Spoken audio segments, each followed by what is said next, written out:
Swayam Prabha. Digital India. Educated India.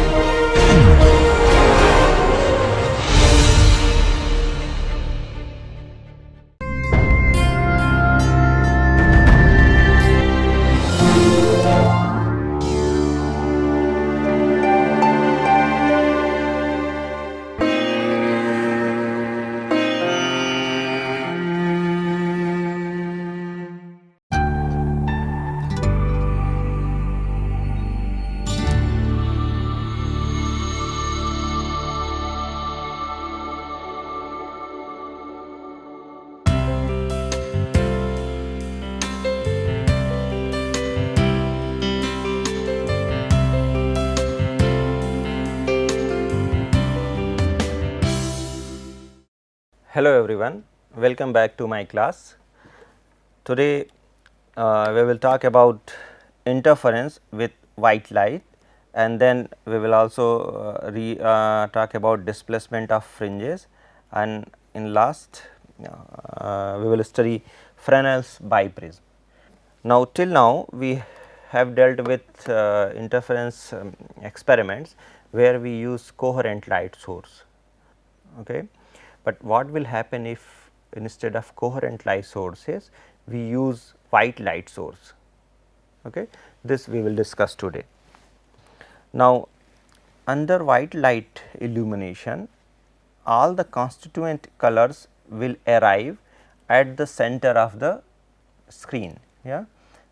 Let me remind you, like we were having a source plane here, where we were having S1 and S2 in Young's double slit experiment, and this was our screen, yeah, and there were some point P where we were observing the fringe pattern, and this P was at a distance y from the O, the center of the screen. Okay. Now, at O y is equal to 0, at point O we were having y as equal to 0, okay. And at y is equal to 0, under symmetric illumination we saw that we always find maxima at y equal to 0, okay. And here too with white light illumination we will find maxima at y equal to 0 irrespective of the wavelength.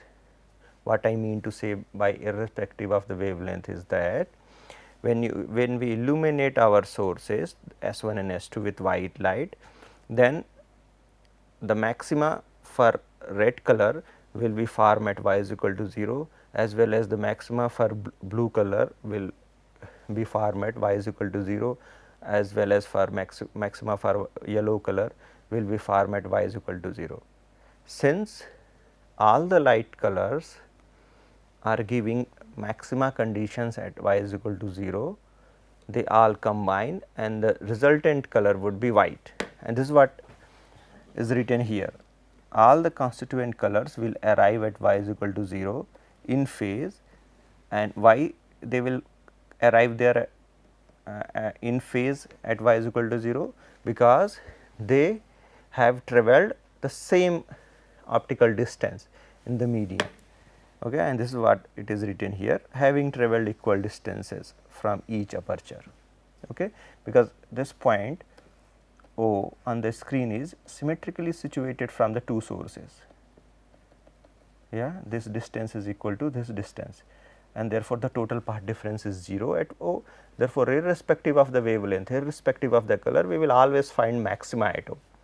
And under white light illumination condition, since all colors are forming maxima at O, all colors will combine and give the resultant as white color.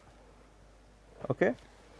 Now, therefore, we can say that 0th order fringe will be essentially white. 0th order means the central fringe, the fringe at y is equal to 0 or the fringe at point O. Okay.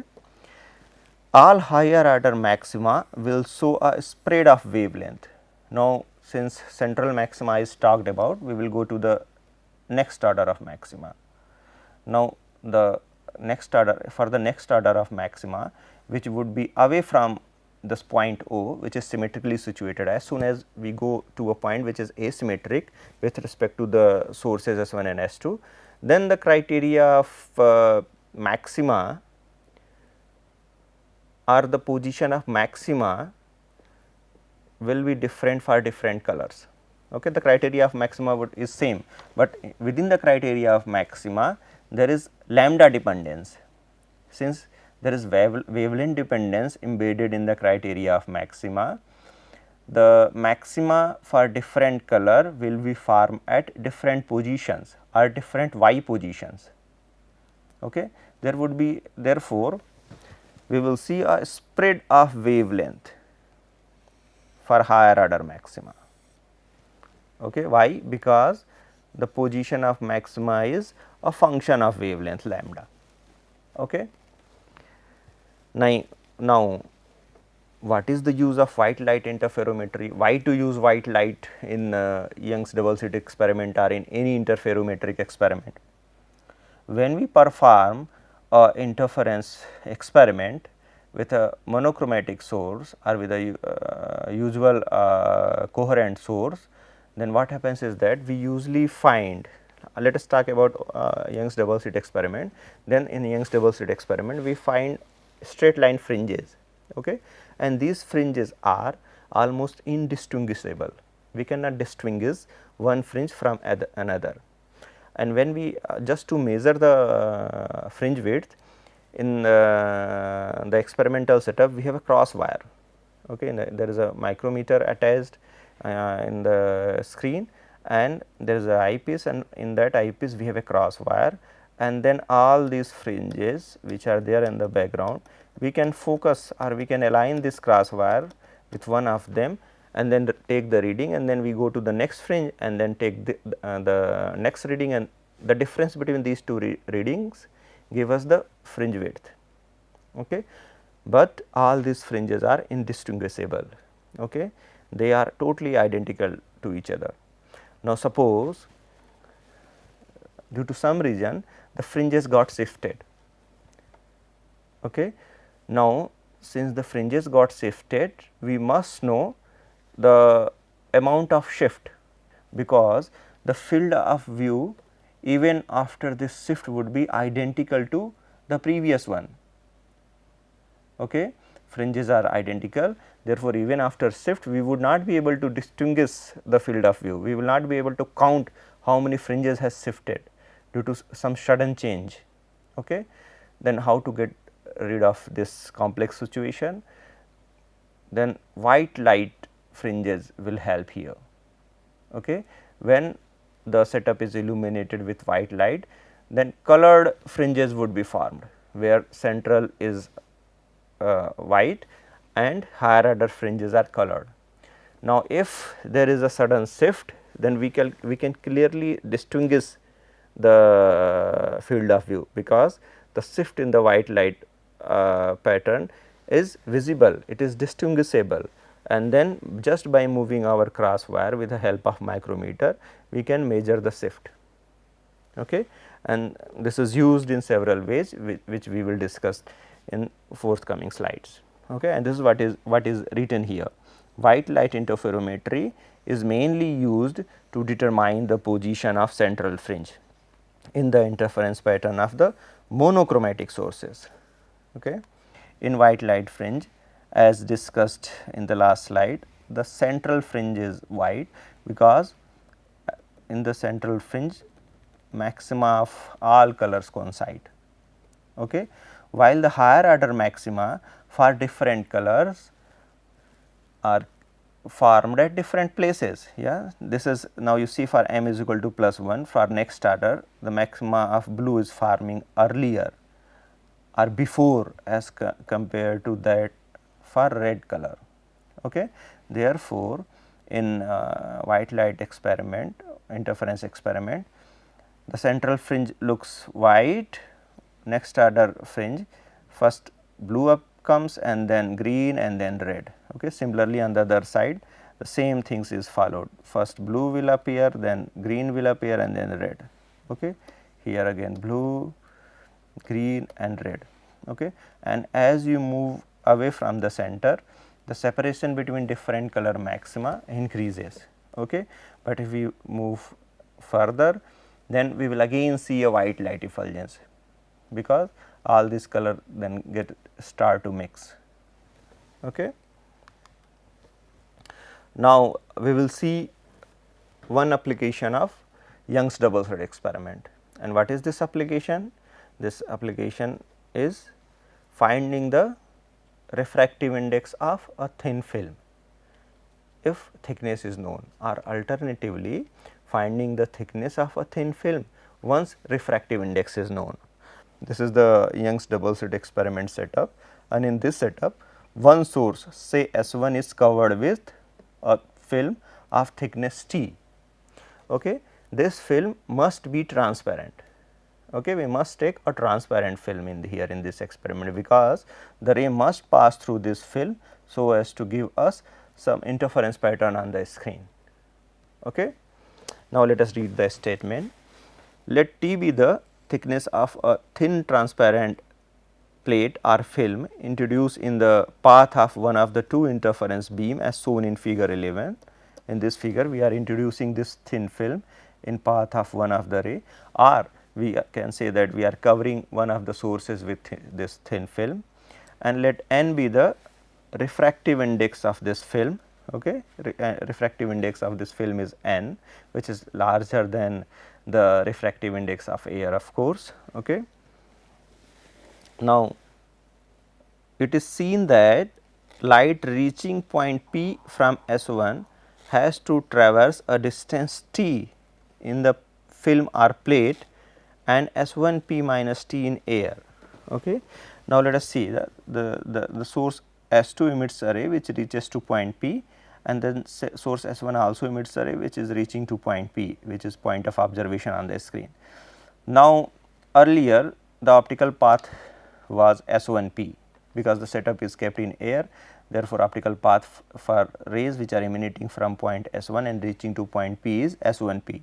But due to the insertion of thin film of thickness T and of refractive index n, the ray will travel S1P minus T path in air.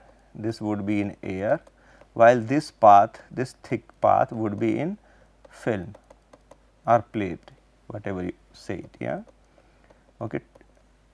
Now, there are two paths, and since there are two different the two paths are in different refractive index media, therefore they would be treated differently. Now, let us calculate the time required to travel this optical path S1P by a ray which is emanating from point S1 or source S1. Okay. Now, time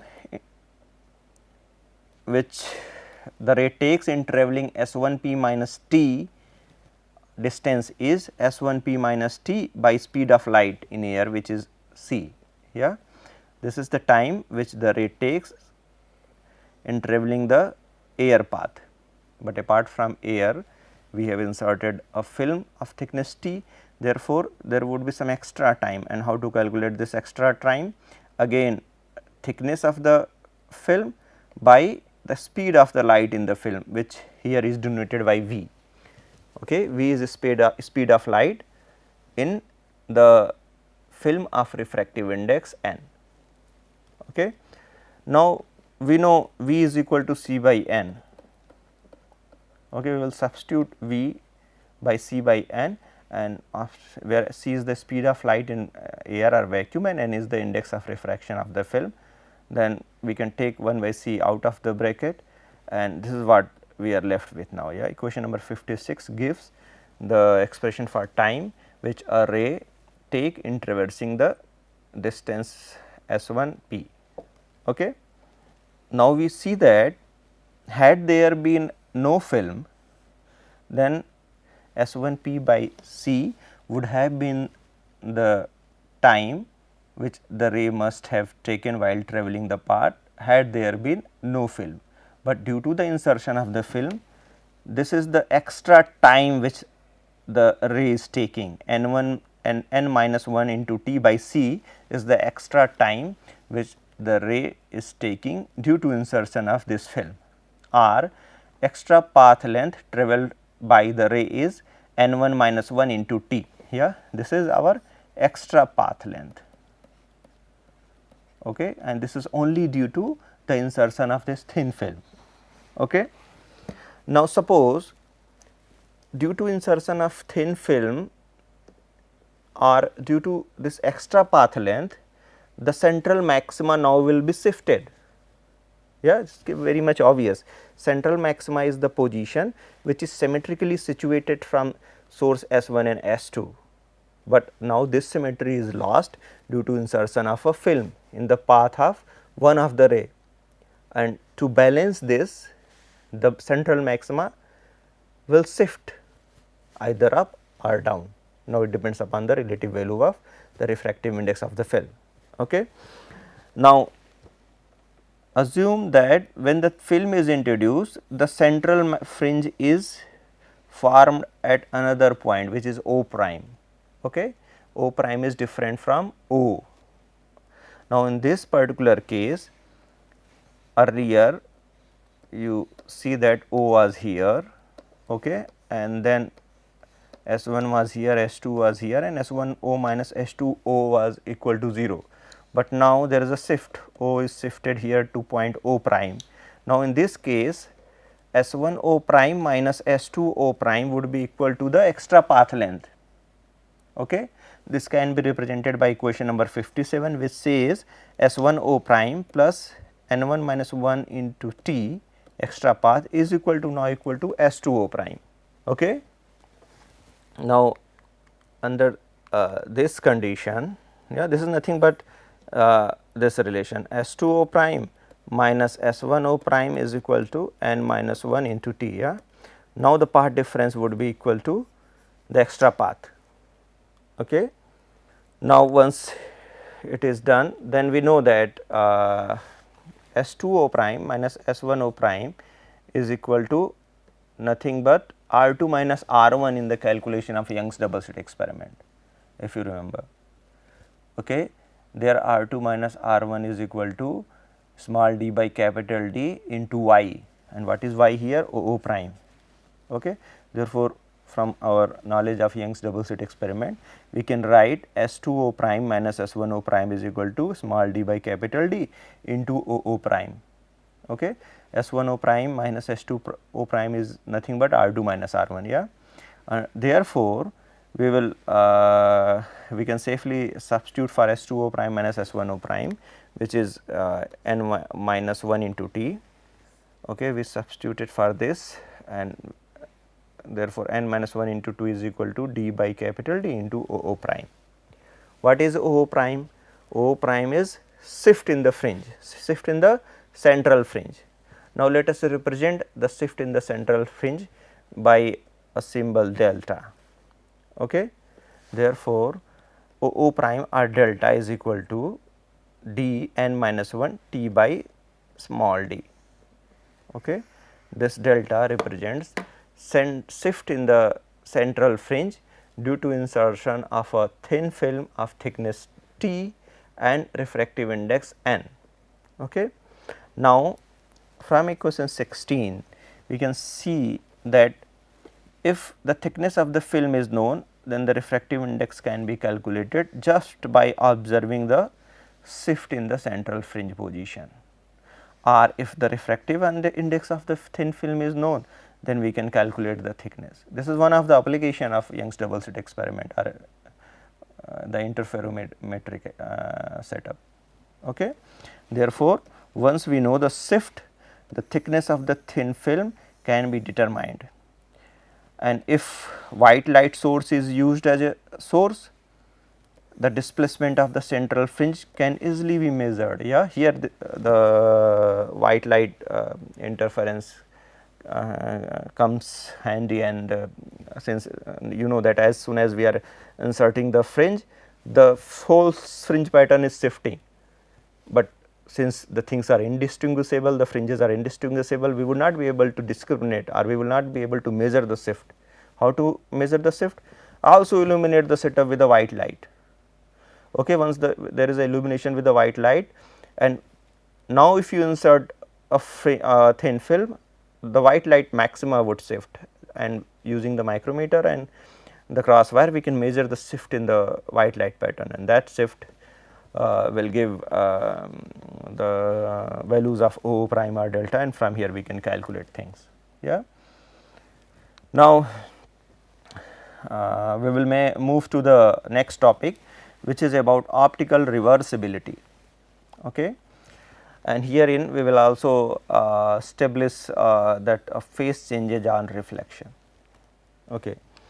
Now, what is the principle of optical reversibility? The principle of optical reversibility says that in the absence of any absorption, we are assuming that the system is lossless. Yeah.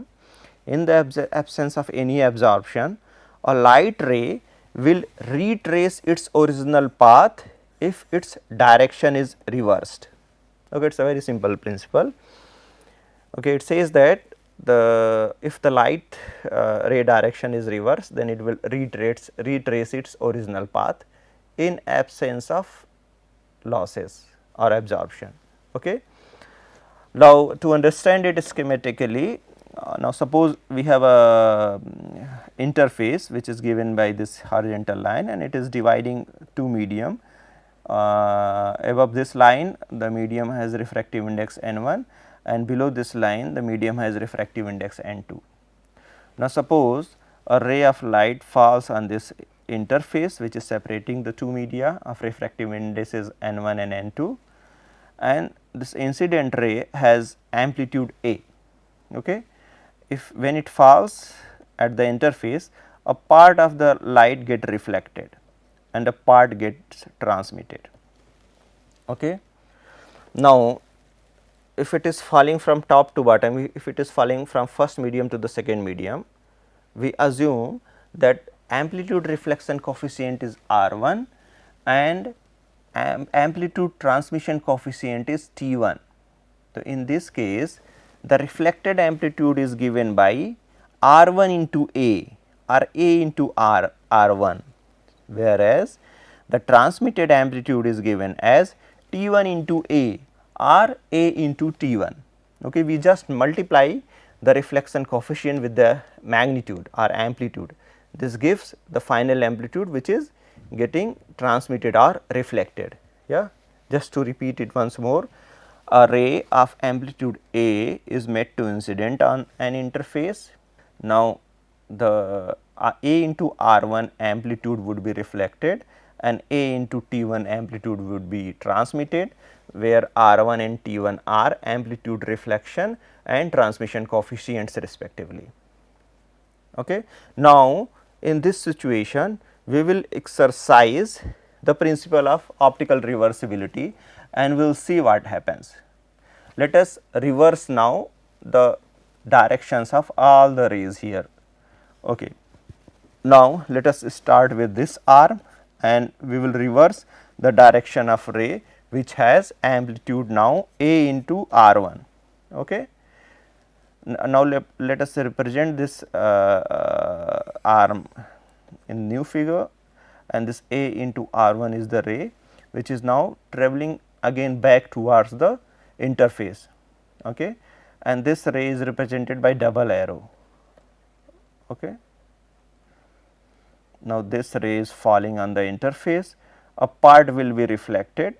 Okay. Now, since a reflected amplitude, to calculate the reflected amplitude we just multiply it with amplitude reflection coefficient which is R1. Therefore, we will multiply R1 in A into R1 and this would be equal to A into R1 square. Okay.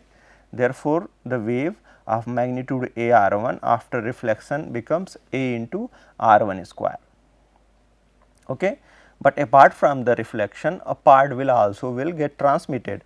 Therefore, this part is the wave of the wave is getting transmitted and the transmission coefficient is T1, and therefore, the amplitude of the wave which has transmitted is A into R1 into T1. Okay. This is the resultant amplitude of the wave which got transmitted. Okay. Here again we are multiplying with transmission amplitude transmission coefficient T1. Yeah, A R1 was the initial amplitude and A R1 into T1 is the final amplitude of the transmitted wave. Okay, we are just following this first system. Yeah, A was incident, A R1 got reflected, A T1 got transmitted, and here A R1 was incident, A R1 into T1 got transmitted, A R1 into R1 got reflected, and this is how you can calculate the amplitude, amplitudes of reflected and transmitted wave once amplitude, reflection and transmission coefficients are known. Okay. This is for this arm only. Yeah. Now, let us also reverse this arm which is in the transmitting medium, and this arm is shown here, and this is represented by single arrow. Yeah. And the amplitude of this wave is this ray is A into T1. Okay. Now, in the first case the wave is coming from medium N1 and then it is going into medium N2. It is falling from N1 medium and then it is falling at the interface between the two. Yeah. Now, for this waves which is of magnitude AT1, it is starting in medium N2, it is starting from other medium. Therefore, the reflection and transmission coefficients would be different from the previous reflection and transmission coefficients. Okay. R1 and T1 will not be the reflection coefficient for this wave which is starting from the second medium, the lower one, lower medium. Here we assume that the reflection coefficient is R2 and the transmission coefficient is T2. Okay. Now, the wave incidents at the interface and part get reflected, and here the reflection coefficient is R2. Therefore, we will just multiply R2 in A into T1. Now, you see that A T1 is the initial amplitude, and to calculate the reflected amplitude, we just multiplied A T1 with R2, and this is our final amplitude, or the part, this is the part of the amplitude which got reflected. Similarly, a part of the light, a part of this AT1 magnitude will get transmitted. Okay. And this, let us represent again this transmitted part with a single arrow. AT1 is the incident one. To calculate the transmitted amplitude, just multiplied with the next new amplitude transmission coefficient which is T2 here. Okay. And this gives us the final magnitude of the wave which got transmitted, and this is AT1 into T2. Okay. All this exercise is mentioned here in Word. Yeah, this is written everything in great detail. Okay, I am not reading it, I am leaving it all for you. Okay, for your concept clarification. Okay. Now, once all these things are done, now we will see that what the principle of optical reversibility gives us. Okay. Now, we saw that in this part there was no ray.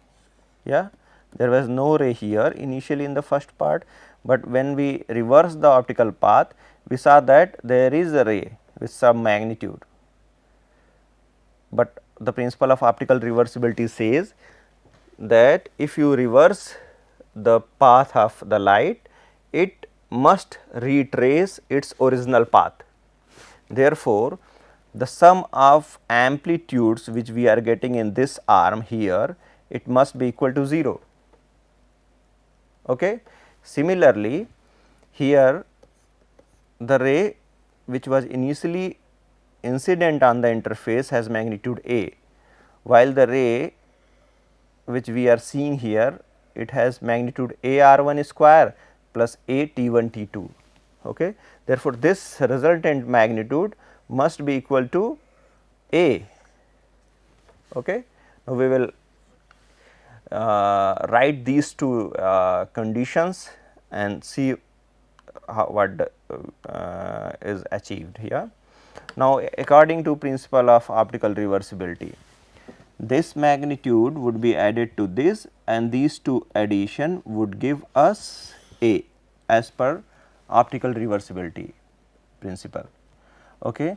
and this is what is done here. A r1 square plus a t1 t2 is added and equated with A, the input amplitude, and from here we get T1 into T2 is equal to 1 minus R1 square, which is equation number 61. Similarly, these two amplitudes would be added, and since there is no ray, this amplitude, the summation must be equated with 0. Yeah, the two rays of amplitudes AT1 R2 and AR1 T1 must cancel each other. Okay, and this is what is done here. Okay, and from here we get R2 is equal to minus R1, means amplitude reflection coefficients which you get if you go from one medium to another would be out of phase or would be 180 degree out of phase with respect to amplitude reflection coefficient if you get from second medium to the first one. Okay. The same ray is met to incident from medium 1 to 2 and medium 2 to 1. Okay. Then in these two reflection coefficients, apart from the usual difference of magnitude of the amplitude reflection coefficient, there would be a phase difference of pi, which is represented by minus sign here. Okay. Now, we can bind these things in a statement, and the statement says an abrupt phase change of pi occurs when light gets reflected by a denser medium, and no such abrupt phase change occurs when light gets reflected by a rarer medium. Okay. And equation number 61 and 62 are called Stokes relation. These two equations 61 and 62, these are called Stokes relation. Yeah. This is all about optical reversibility. Now, we will move to the last topic of today's lecture, which is Fresnel biprism. Yeah. Now, this triangular shape which you see here, this is biprism. Why do we call it a biprism? Because as you can see in this figure, it consists of two triangles, two prisms. Yeah, this is the first prism and this is the second prism. Okay. These two prisms are glued together, and since two prisms are glued to form a single prism, therefore, the name this biprism. Okay. Fresnel biprism consists of two thin prisms joined at their bases. Yeah, they are glued at their base, and the prism angle is very small. Okay. And this angle, prism angle, is represented by angle alpha here. Okay. Now, if you put a point source S here and you illuminates the prism, then what will happen is that the ray which is going in this direction, after refraction it will bend towards the base of the prism, and therefore, it will bend in this direction. Similarly, the ray which is going here, it will bend in this direction. If you trace this back, then you will say that there are two virtual sources which would be formed in the source plane on the source side, and these virtual sources are called S1 and S2, which are separated by a distance d. Okay. Therefore, the prism produces two virtual images S1 and S2 of source S. Okay. And in the region of superposition, interference occur. Yeah, the two waves goes, and whenever they superpose, interference occur, and we see some fringes on the screen. The screen is here. Okay. Now, from the two sources, the two virtual sources are separated by distance d, and the source plane is separated from the biprism by a distance a, and the source plane is separated from observation plane by a distance capital D. Okay. Prism angle is alpha. These are known quantities. Now, the prism angle is very small, therefore, the angular deviation produced by the prism would be equal to n minus 1 into alpha, where n is the refractive index of the prism.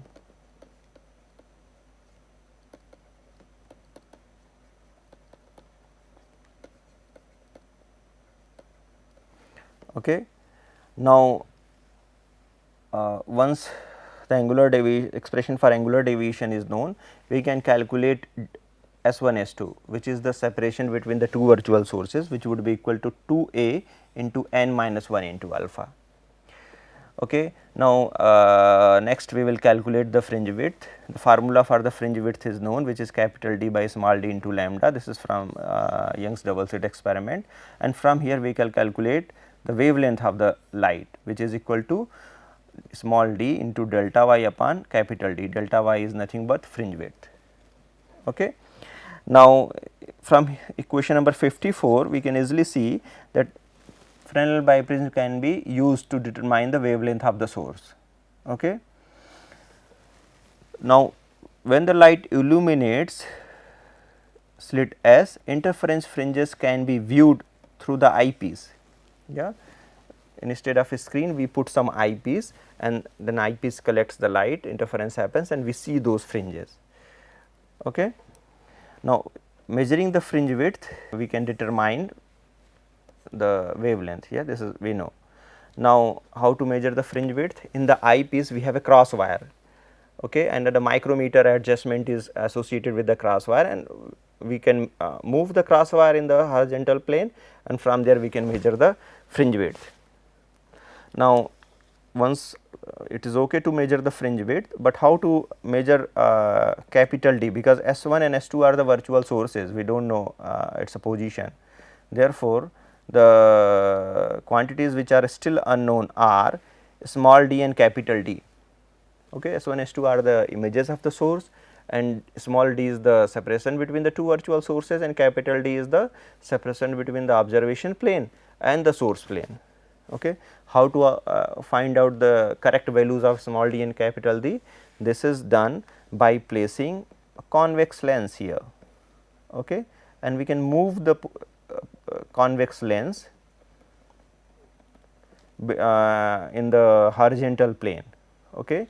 Now, when you move this convex lens in this setup, then there would be two positions of the convex lens, for which in the eyepiece we will see a distinct bright image of slits. Okay. Now, we will note down the positions of the lens. Suppose these positions are L1 and L2, and L1 is at a distance B1 from the observation plane, and L2 is at a distance B2 from the observation plane. Then from there we can calculate D. The capital D would be equal to B1 plus B2, which is the distance between the the source plane and the image plane or the screen plane. Now, when we move the lens in this longitudinal direction, then what will happen is that for two positions of the lens, we will see clear images of the two slits or two virtual images of the source, which are S1 and S2. Okay. For each of these two positions, using micrometer eyepiece micrometer, we can record the separation between the two sources. Okay. I repeat, suppose we found the clear image of two sources for lens position L1, then at this lens position L1, we using the eyepiece the cross wire in the eyepiece, or using the micrometer scale, we can measure the separation between the two sharp sources. Okay. And let assume that this separation is D1. Similar again, we will shift the position of the lens in the longitudinal direction, and for another position of the lens, we will again see a clear image of the two slits or two virtual sources. Okay. Once this sources the image of two sources are distinctively and clearly seen in our eyepiece, then we again using the micrometer scale, we again measure the separation between the two sources or the image of two sources. Okay. And say in this case the separation is D2, then D is calculated by taking square root of multiplication of D1 and D2. Yeah, D would be equal to square root of D1 D2. So, using equation number 55 we can calculate capital D and small d, okay. And again using micrometer reading we can calculate the fringe width. Once all the quantities are known, we can calculate the wavelength. This is one of the application of this interferometric setup, yeah. And this is all for Biprism today, and with this I end my class, and thank you. See you all in next class.